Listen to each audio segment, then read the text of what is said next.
Hi friends, welcome to Indhu's kitchen.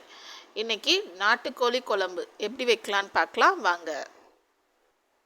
இந்த நாட்டுக்கோழி குழம்பு வைக்கிறதுக்கு நாட்டுக்கோழி 1/2 கிலோ எடுத்து வச்சுருக்கேன். அதனால் க்ளீன் பண்ணிவிட்டு எடுத்து வச்சுருக்கேன். இந்த குழம்புக்கு நம்ம எதையுமே வதக்க போகிறதில்ல. நம்ம அப்படியே மிக்சியில் பேஸ்ட்டாக அரைச்சி குக்கரில் கூட்டி வைக்க போகிறோம். இப்போ எப்படி பண்ணலான்னு பார்க்கலாம். ஒரு மிக்சி ஜாரில் வெங்காயம் சேர்த்துக்கலாம். பெரிய வெங்காயம் தான் எடுத்திருக்கேன். நீங்கள் சின்ன வெங்காயம் போட்டிங்கன்னா இன்னுமே டேஸ்ட்டு நல்லாயிருக்கும். ஒரு தக்காளியை கட் பண்ணி சேர்த்துக்கலாம். 5 பல் பூண்டு சேர்த்துக்கலாம். இஞ்சி சேர்த்துக்கலாம்.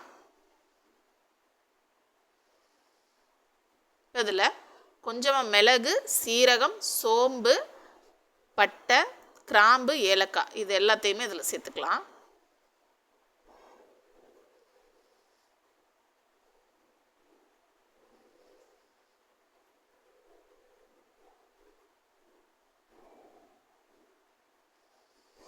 இதில் எல்லாத்தையுமே சேர்த்தாச்சு.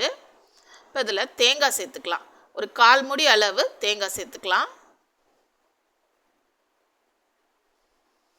கொஞ்சமாக கசகசா சேர்த்துக்கலாம். இப்போ இது எல்லாத்தையுமே மிக்சியில் பேஸ்ட்டாக அரைச்சி எடுத்துக்கலாம். இப்போ ஒரு குக்கரில் கொஞ்சமாக எண்ணெய் ஊற்றிக்கலாம். எண்ணெய் சூடாகட்டும். எண்ணெய் சூடானோன்னு சோம்பு போட்டுக்கலாம். இப்போ இதில் கழுவி வச்சிருக்கிற நாட்டுக்கோழியை சேர்த்துக்கலாம்.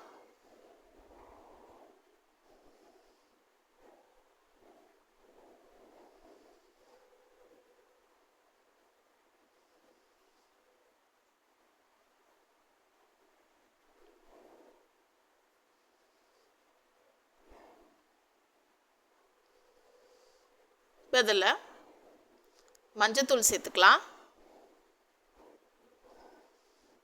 மல்லித்தூள் ஒரு 2.5 ஸ்பூன் அளவு சேர்த்துக்கலாம்.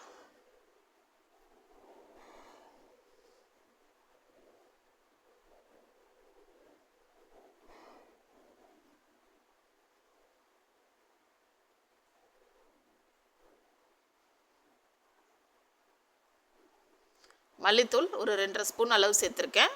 1 ஸ்பூன் மிளகாத்தூள் சேர்த்துக்கிறேன். மிளகு சேர்த்துருக்கனால மிளகாத்தூள் கொஞ்சம் கம்மியாக தான் சேர்த்துருக்கேன். இப்போ இது எல்லாத்தையும் பெரட்டி விட்டுருங்க.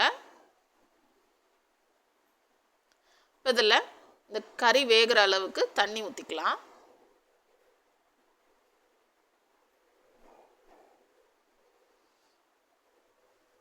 இது கொஞ்சம் வேகட்டும்.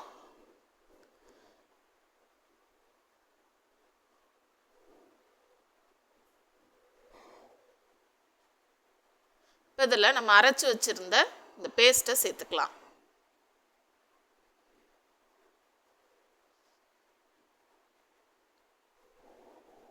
கொஞ்சம் தண்ணி சேர்த்து அந்த தண்ணியும் சேர்த்து ஊற்றிக்கலாம். உங்களுக்கு குழம்பு எவ்வளோ வேணுமோ அந்த அளவு தண்ணி சேர்த்து ஊற்றிக்கோங்க. அதில்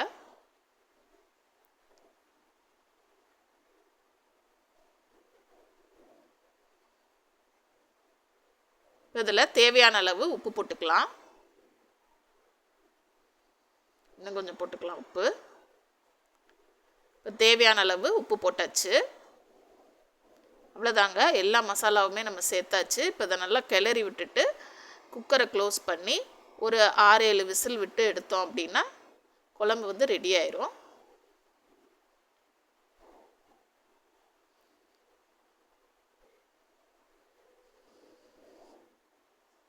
ஆறுலேருந்து ஒரு 7 விசில் விட்டு எடுக்கலாம். அதை